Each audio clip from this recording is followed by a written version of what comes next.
Welcome back to Fortress Education. This is Zed. Today I'm going to be talking about VXRT, Vaxart Incorporations. Today it had a really good day and then it had a pullback later on. I'm going to be looking at this stock to identify the possible movements for at least the next day or so, or movements to come in the next few days. So first of all, there's good news to the stock. I'll talk about it in a bit later on in the video. First, I'm gonna be doing technical analysis to be a little bit unbiased towards perhaps the newest news or PR for the company, and then follow that, as PRs tend to really end up getting priced very quickly. And so first things first, we're gonna be looking into the movement previously, and we can see that the movement previously has been quite stable. And what I'm trying to see here is the jump that it has seen before, going in a little bit around from $1 area to the $4 area. It has seen a pretty good amount around, let's say, half of that, where it's stabilized. The only reason I'm checking this, even though there's new news, is just to try to be able to get what the price retention is, as stocks that pop do hover around some certain price. Now this stock has popped quite a bit, actually almost twice in the last 2 days. So it has seen one on the 25th and one on the 26th, going in from around $2, so almost around 400% up for what the current price is, and going around 700% up to what the highest point is. So I'm gonna go look into the 1 day first, 1 month. So this is what it's sitting at. It looks like the MACD is increasingly getting sharper. The blue line is getting further away from the red line, which doesn't show that there's a trend that would stop. The price, the Williams %R today seems to be gone from neutral, from oversold to neutral, which is a good situation here. The average directional index suggests that there's a really good strong trend going on. The unbalanced volume seems to be the highest for quite a bit at 892 million. The 10 SMA is above the 30 MA, so that's good news for me. Now let's try to look into the 5 days, 1 hour period to try to identify the next few trends. We can see that the MACD has gone negative territories and the red is above the blue, which is a red flag for me here, as it seems that it might continue to bleed, at least at a pre-market, to a little bit of a lower price. But we can see here multiple hammers that we can see, which is a good sign. So it's a little bit mixed scenario here. You can see that the stock is trading in the trading action zone. So this zone here is where reversals are likely, and it seems that the trend started positive and went a bit towards the red. And so if we see a reversal, this might actually fix up quite soon, which would be a good news.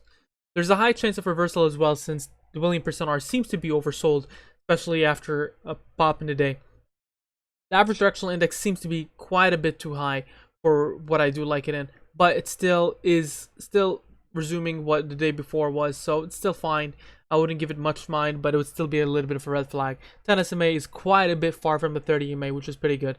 Now the only thing we're going to be looking at next is supports, what's the current resistance, as well as the Fibonacci retracements, and then later off the news.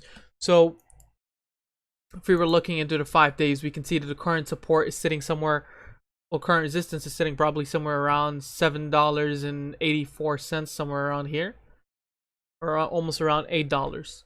That'll be the current support. Now the current resistance, I would say, would probably be it's a little bit harder to identify, but it's around $8.50, somewhere around here, as it seems it has received a pullback a little, around $8.50.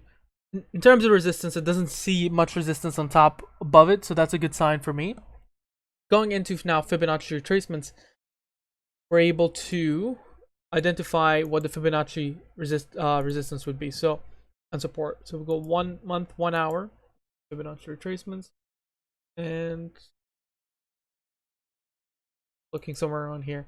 So around 814 seems to be the current support for Fibonacci retracements, and the current resistance would be around 958. We can see that this is Fibonacci retracements held well at 491, but blew past 670, but as well held as well a little bit well around 814. So this seems to be a really nice support, somewhere between $8 and 814. So I expect it to at least try to hold its price for the time being.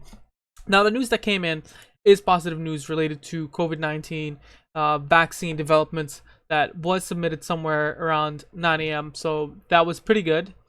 Now there is FDA decisions that possible for this stock here. So that could be the next catalyst for it.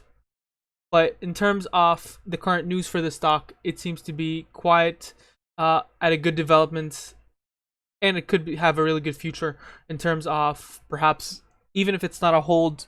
Like if you bought it around $14, I think averaging down would be very smart after it stabilizes if it doesn't pop, because it seems that the stock is good at development. But however, here's the one thing that might hurt this company. If it fails at any of the phases, the stock would plummet for the stock. For the price would plummet. So you want to make sure, and it's hard to do so, that it's far off from the final stage or final results, and you can keep playing on it while the stock is still in development. Now, for me, my own opinion on this stock is that it could see a really good jump back on, but I wouldn't jump on it personally, just because I do prefer the stocks that haven't gone 400% from, let's say, the last 5 days. And so the fall there is a little bit too high for me because it's closer to the 52-week high. But if you have some money that you're not afraid of losing, that might be a really good opportunity to invest in this. Thank you and have a good day. Make sure to mention comments below. Let me know if you have any questions. Share, subscribe, and like. That always helps. Have a good day.